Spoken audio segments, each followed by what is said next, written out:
Hi guys, I hope you're well. Welcome back to my channel. So I have some exciting news. I have had my baby. Our little boy Kian arrived on the 29th of June and we love him so much. He's here sleeping next to me. He's so peaceful, little angel.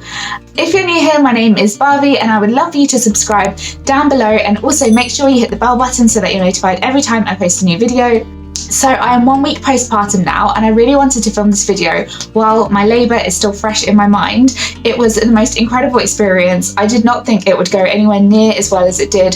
So I really want to share my story, and if you're pregnant, congratulations. I hope that my story will help you feel really excited about your birth as well. So on Saturday the 27th of June, I was I think 3 days overdue and I was just feeling really fed up. So that evening I decided to do a massive colostrum harvest. So I sat there squeezing my boobs as much as I could. I got as much colostrum out as I could. I think I filled like 5 or 6 syringes, and I just thought, you know, that's going to really help bring on the oxytocin and hopefully stimulate labour. And I think it did, because that night as we were going to bed I started to feel a few contractions. I didn't say anything to Tony because I didn't want him to get too excited, and I also wanted him to get a really good night's sleep just in case we had to wake up and go to the hospital. So he went to bed and I managed to get some sleep. It was kind of on and off, but by the morning I was getting regular contractions and they were about 12 minutes apart, and the contractions just sort of felt like period pain. A lot of people told me that it would feel like tightening going up my belly, but to me it just felt like normal period pain. So by the time morning came around I was getting contractions every 12 minutes. I'd started timing them on the Freya app. So the Freya app is made by the Positive Birth Company, and I'd started doing their hypnobirthing online course a few weeks before. I think I started at around 30 weeks, and I decided to use their app to track my contractions, and also it has like breathing countdowns and meditations and things like that. They weren't too painful, but I remember thinking like, oh my god, if this is early labour, how painful is labour going to be?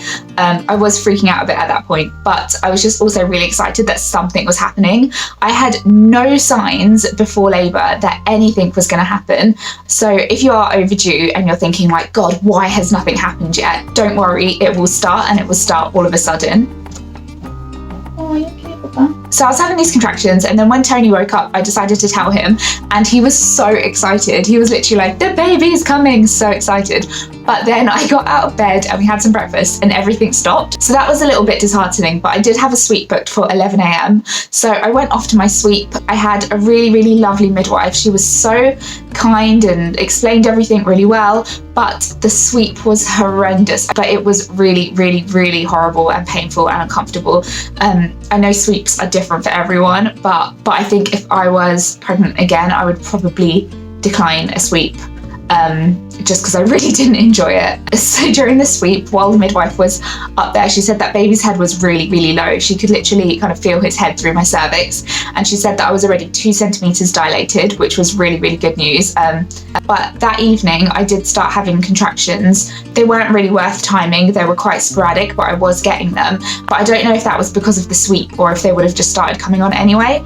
So Sunday night I was having contractions. My mum and dad came over to kind of help distract me, and then me and Tony went for a really long walk, and I definitely think that walking helps get things going, because as I was walking the contractions were coming and going and coming and going. So Sunday evening we thought we better get an early night, because if we're having a baby anytime soon we want to get as much sleep as possible.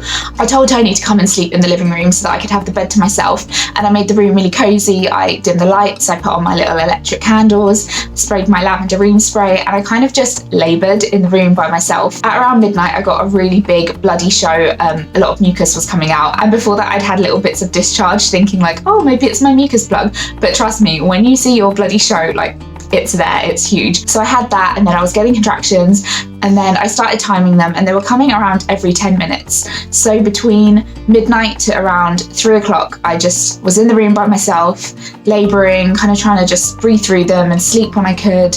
But by 3 o'clock I was in a lot of pain. I called Tony and woke him up, and I just needed his support, and I also asked him to set up the TENS machine.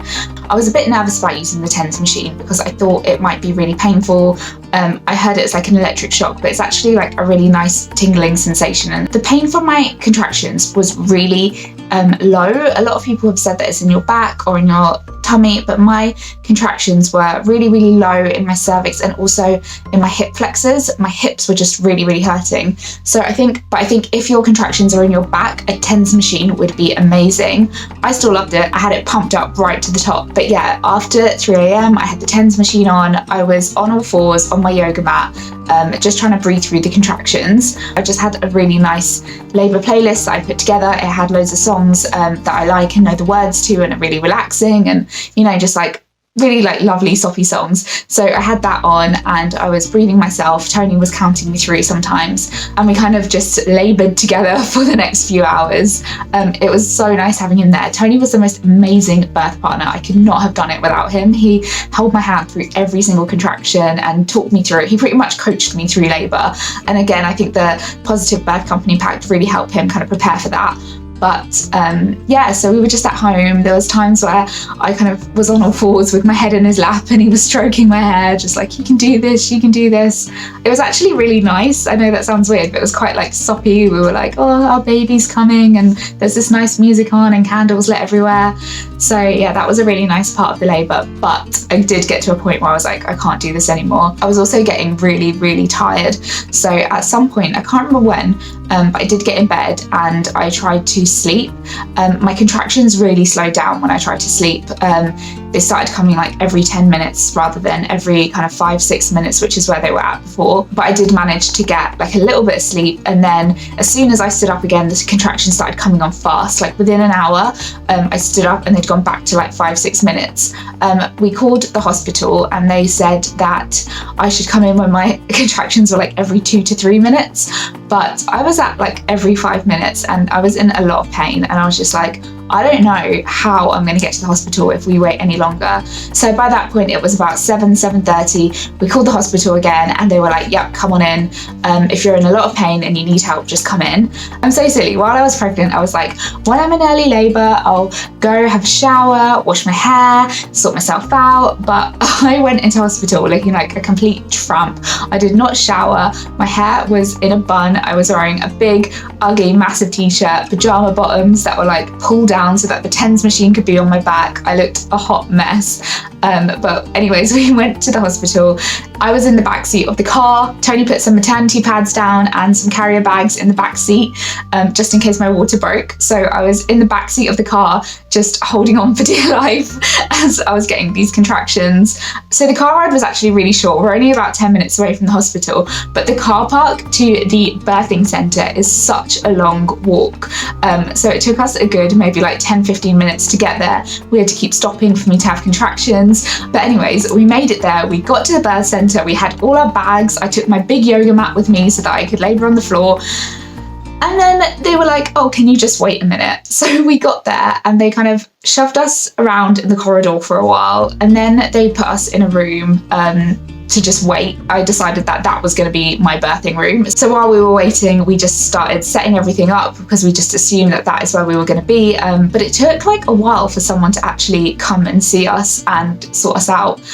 So we were just in that room. I'm so glad I took my yoga mat. If you are relying on anything at home and you feel stupid for taking it in, just take it in. I was thinking that like they might think I'm an idiot for coming in with this huge yoga mat, but I put it down on the floor. I was on all fours. I had my TENS machine on and I was just getting through the contractions until the midwife came along to examine me. So by the time the midwife came to examine me, it was 9 o'clock. And again, I did not think that the examination would be that traumatic. The examination was exactly like the sweep. They really get right up there, get their fingers up your cervix and have a feel around to just get the measurement, but I just was not prepared for it. It was so painful. Again, I had to just like breathe through it. I was squirming, I was screaming, but she told me that I was 4 centimeters and I was so relieved that I was 4 centimeters because I was obviously like really worried in the car that they were going to send me home, just say that I hadn't progressed enough or you know, say that I was still 2 centimeters. So I was really, really happy when they told me I was 4 centimeters. At that point, I asked her to set up the pool so that I could get in it. So she started filling that up. And then at about 10 o'clock, I got in the pool. The pool was so nice. It was such a nice pain relief. And I spent the whole time pretty much from 4 centimeters to 10 centimeters in the birthing pool. So at this point, I'm pretty sure my contractions were coming around 5 to 6 minutes.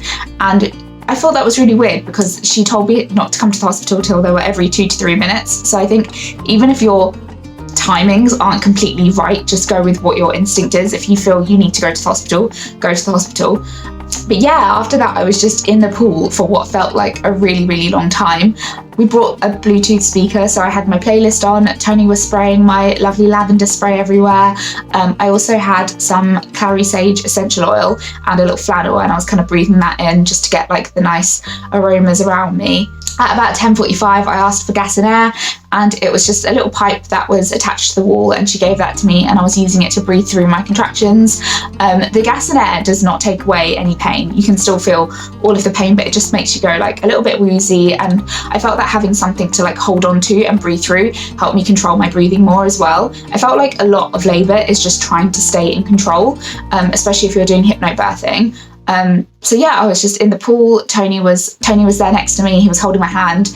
I was kind of like leaned over the side of the pool in like a kneeling position for most of the time, but I found it was really hard on my hips. My hips were just in so much pain, but it was the only position that was kind of working for me, either being in a squat or kneeling and trying to stay in that like upright, open and forward position that they tell you in hypnobirthing. I was doing the breathing in for 4, out for 8. What worked really well for me is visualizing like a square. So I was doing in for 4, out for 4, out for 4, and then in for 4 again, out for 4, out for 4, in for 4, out for 4. And I was just kind of like imagining this square in my head. And then now and again, Tony would be like, imagine a beach. And I'd like imagine a beach in my head. And it really helped. I think the breathing and the visualization really got me through it. Also, Tony was kind of coaching me through it. So the really painful part is when the contraction comes on and then it kind of eases off. So when the contraction was coming on, I needed him to give me that pep talk. So he was saying like, you can do this, you've got this, it's gonna pass. And that kind of got me through that really bad, painful bit. And what I found was that if I could just breathe through the first kind of 3 squares, then the pain would ease. So I was like, 3 squares, I can do it, and then the pain would ease. And I was like really holding onto Tony's hand for those 3 squares, and then I would like loosen it and he would know that the pain was going away. And we just kind of carried on doing that. I think like when you're in labour, you just find what works for you, and just that will get you through it. The really annoying parts were getting out of the pool to pee. Tony had to literally like carry me out of the pool. So I had an examination at 1:30, and at that point she told me that I was 6 centimetres. Again, I found that examination so painful. I had the gas and air with me and I was just breathing through it.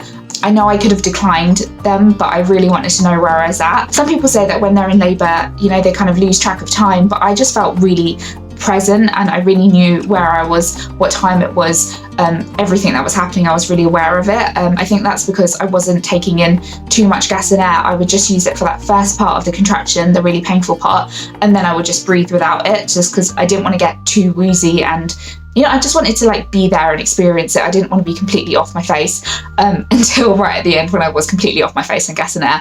But yeah, by 1:30 I was 6 centimetres. And then as I was getting back in the pool, I said to her like, you know, how much longer do you think this is going to go on for? And she said that we expect you to dilate 1 centimetre every 2 hours. So I was like, hold on, you're talking about 8 hours time. I'm going to give birth in 8 hours time. She was like, yeah, potentially it could be 8 hours. And I was, at that point, I felt defeated. I was like, oh my God. And that's when the thought of pain relief and everything started coming into my head, you know, like, do I want to try the pethidine? Do I want an epidural? How long can I really do this for? I kind of thought, let me just keep going until you really, really can't stand it. And I'm not going to lie, it's painful. Like, it is painful. When I was doing hypnobirthing, it was all like, oh, relax and you won't feel pain. Guys, it's painful, but it's about managing that pain, controlling the pain. Well, that's what I felt anyway. So I had given the midwives my birth preferences, and it was a form that I filled in from the Positive Birth Company. And obviously I hadn't given birth before, it's my first baby, so I'd written that I wanted to have this really calm hypnobirth, and I was really confused at the time because the midwives were just being really like hands off with me. They weren't really talking to me. I actually felt they were a bit cold at some point. And it was only after I had given birth and I was talking to them about hypnobirthing, and they were saying that they see like a lot of women now coming in and doing hypnobirthing and they really want to be in the zone. And I realized that they were like that because they thought that I just wanted to be kind of in my head, in my zone. but I didn't. I actually like really wanted people to be like, you got this, you can do this. Like I needed that pep talk, and in my head I was giving myself that pep talk. That's something I guess you'll never know until you go through labour, but I think if I was going to give birth again, on my birth preferences I would write that, you know, I want to be coached, I want to be encouraged, and I want that like communication between the midwives and myself, because at some points I thought like, oh my god, do they not like me? Why aren't they talking to me? They were really lovely though. It was only after the birth that I realised that that is what they thought I wanted. So yeah, I was in the pool for a really long time. I was trying to give myself as much encouragement as I could in my head. I was doing my square breathing, and I had Tony's hand. Tony was next to me the whole time. He did not eat or move. He was trying to give me food and like water and trying to keep me hydrated. And then the midwives were coming in now and again. They were checking the baby's heart rate with the Doppler every 15 minutes just to make sure that he was doing okay. And they were also like filling up the bath again, making sure that I'm nice and warm. There was one point where they filled up the bath like a little bit too hot. I think they knew that I liked it hot because it was giving me a lot of pain relief in my back when it was really warm. But they noticed that the baby's heart rate either went too fast or too slow, and they needed to cool me down. So I was using my little handheld fan. That was actually really nice. Tony had the handheld fan on me to cool me down. And yeah, we carried on like that for a really long time. Every now and again, I'd be asking Tony what the time was and just trying to keep track of what was going on. As much as it was a really positive birth, there were points in my labour where I didn't feel so positive. Like when I was at home, I was really anxious about how painful things were going to get. I was also like, I know this sounds really weird, but I just wasn't excited to meet the baby. I didn't have that excitement. And I remember when I was at home telling Tony, like, I don't feel excited. Why don't I feel excited?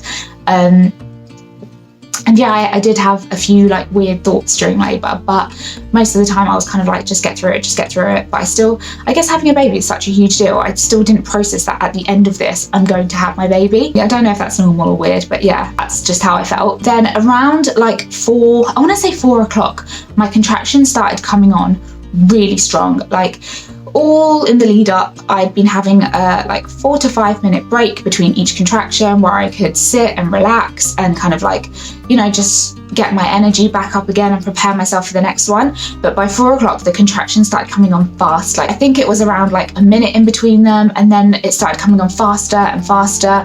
The way I had been telling myself, breathe through 3 squares, like those 3 squares weren't cutting it anymore. I had to just keep breathing. I had the gas and air continuously in my mouth, just like like going crazy on it. I was completely off my head, and that's when like I started screaming a bit, and I knew that I shouldn't be screaming because I knew that when I was doing that, I knew that it was stopping me from breathing properly. So again, it's like trying to stay in control, trying to make sure that I'm breathing properly and not kind of giving in to screaming. Oh, and then I noticed that I started to push. I was breathing in, but when I needed to breathe out, I was pushing. But I wasn't like pushing from my vagina. I was pushing from my bum as if I needed to go for a poo.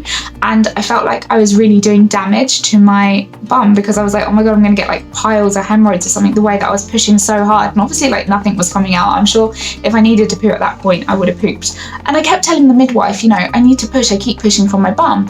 And at that point, I feel like she should have told me, like, stop pushing from your bum. You're going to do damage. Maybe that was me going into the transition phase. I don't know. I don't really know. Again, I never felt like anything going on up here. It was all very low. So I never felt that kind of like pushing down contraction, but maybe that's what it was. I don't know. As the contractions got closer together, I did start seriously considering pain relief, and I was asking her, you know, like, what's the deal? What can I get? What are you going to give me? What you got for me? And she was like, you know, you can do pethidine or you can do an epidural. And I think she was just like entertaining me at that point because I think she knew I was close. But by the time I could even like think anymore, the contractions were just completely back to back. They were non-stop. I was in the pool. I was like, I got to the point where I kind of had to like sway through the breathing, like it was hard, man. It was really, really hard. And I remember telling Tony, like, no more babies. And he was like, you got this, you're doing so well. And then she was like, right, it's time to come out. So at 5:30, I came out the pool and she examined me. They had like this big mattress and like this big ball on the floor. So she put me down on the mattress. That's where she'd been taking me out for the, you okay? Oh, okay.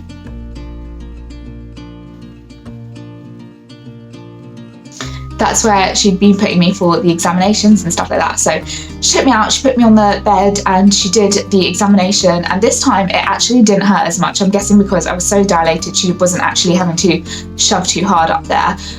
Or maybe it was because I was in so much pain anyway from the contractions that I just didn't notice. But she said to me, "You are 10 centimeters, you know, we can start pushing." And I was like, oh my God. That's when it hit me that I'm going to meet my baby. And I just kept saying to Tony, like, we're going to meet our baby, we're going to meet our baby. Oh my God, it's making me emotional just thinking about it. So I was up on all fours and I was kind of leaning over the big ball, but it was just really, really uncomfortable. Like I said, my hip flexors were in so much pain that I couldn't take it. So instead I lay on my side, and I had basically put in my birth preferences that I wanted to have my perineum supported while I pushed, because I was really, really scared of tearing. And one of my friends who is a doctor told me that she would recommend that I have someone kind of hold a hot compress to my perineum to stop it from tearing as the baby comes out. So that's what I did. I had the midwife and she was holding this like hot flannel or something up against me. Didn't feel it, didn't even know what was going on, to be honest, but she was telling me that it was happening. Tony was next to me and he was holding my leg up, and yeah, I pushed. I did my down breathing. I kind of went during the contractions. It was really weird because I couldn't feel anything. I was like, nothing's happening. And then all of a sudden I could feel his head kind of coming down. So as I pushed, I could feel him come down, and then the contraction would stop. So I'd completely stop pushing and I could feel him go back up again. And I was getting a bit disheartened. I was like, oh, why? Like, why is he not getting over that like lip that he needs to get over? But then I remembered that he does need to come down gently and kind of like, you know, like knead everything open. So I just carried on doing that for a while, and I made sure that in between each contraction I completely rested. I didn't even like try and push. There was one point where she was like, oh, I can see his hair, he's got hair, do you want to feel? So I put my hand down there. I couldn't see anything because Tony was kind of sitting in front of me and he had my head up, so I was just kind of like looking at the wall, and I put my hand down there and I could feel like just really soft. But yeah, then he'd come down and I was like, right, this is the ring of fire part. The midwife told me to just pant through it. So I was doing like a tiny little push, tiny little push, tiny little push. And then eventually I just did like a and he came out. And then again, same with the body. She was like, you need to do one more big push. And I did another like push, and out his body came. It was just like whoosh. I don't know what they did. I think they like quickly wrapped him up and gave him to me. But afterwards they said that he had his cord like wrapped around like all over him. So I think they must have quickly unwrapped everything and then given him a really quick wipe and then handed him to me. And he was like this really amazing, like squirmy little baby. And all I remember thinking was like, he's beautiful, like he's perfect. And it was just so crazy because I thought that when I would give birth, they would hand me this like really manky baby, like, but he was just beautiful. Like he had this amazing skin and it was so soft, and he just came up to me straight away, and his face was beautiful. Like he was just an angel, it was perfect. And even Tony was like, wow. We were just looking at each other like, he's here, he's here. I was crying. I don't know if Tony was crying. I think he was getting a bit choked up though. Yeah, it was just the most amazing moment of my life. I'm not even exaggerating that. It was incredible. And the fact that I wasn't excited for it all the way up, and then it happened, and it was just, oh, it was amazing. So yeah, they gave me the baby, they gave me Kian, and we did skin to skin and just cuddled. They said not to try and feed him, just to wait for him to come up and latch. So he kind of did the crawl, like crawled up my boob and then found it and latched on. He latched on straight away, which was really, really nice. And we did the delayed cord clamping. I think it must have been about like 10-15 minutes. Tony cut the cord. They were going to wait for me to deliver the placenta, but nothing happened. And to be honest, I kind of wanted to get it over with. So they gave me the injection. They put me on this kind of stool, like a toilet seat, and then they injected me in the leg, and then they kind of pulled the placenta out. Tony had the baby, was doing skin to skin with him while they were getting my placenta out. So after they got the placenta out, I got back on the bed, and one of the midwives, she kind of checked around just to see if I'd had any tears and things like that. I was getting a bit fed up at that point because I'd had like the sweep, I'd had the examinations, I'd given birth, and I was kind of like, just leave me alone, like stop poking around there. And when they checked for stitches, they kind of like pull everything apart, and obviously like if you are torn it's really sore. She did that. She gave me the gas and air to kind of get me through that, and then she said that I've got 2 really small internal tears and they would need to stitch them up. And then after that there was a switch over with the midwives, and I had this really lovely midwife called Stella. She came along, she gave us tea and toast. As soon as I gave birth I felt so like drained, just like I was shaking. I had like loads of Lucozade and food because I hadn't really eaten for like the whole day, and it was about 6:30 at that point. Yeah, he was born at 6:27. She completely helped us after birth. She took us to another room, she did my stitches for me, they injected some local anaesthetic so it didn't hurt too much. And then after that she did all of baby's checks, she weighed him, he was 6 pounds 9. Oh, I forgot to mention, he did not cry when he came out. He was just this silent baby. He came out, he was really alert, and he was just looking around at everyone. So I got a shower, and then after that Tony had to go home because he wasn't allowed to stay on the ward. So I went down to the ward and I had my first night with baby and it was lovely. So that is my birth story. It was the most incredible thing that I've ever been through. I can't believe it was a week ago. I just can't believe that I did it and that it all went so well. Sorry if it's really rambly. I am 1 week postpartum and I have not had a lot of sleep at all because this little one has been keeping me up all night cluster feeding. But yeah, I really hope you enjoyed this video. If you want to see more videos from me, please don't forget to subscribe down below. Thank you so much for watching and I will see you next time. Bye.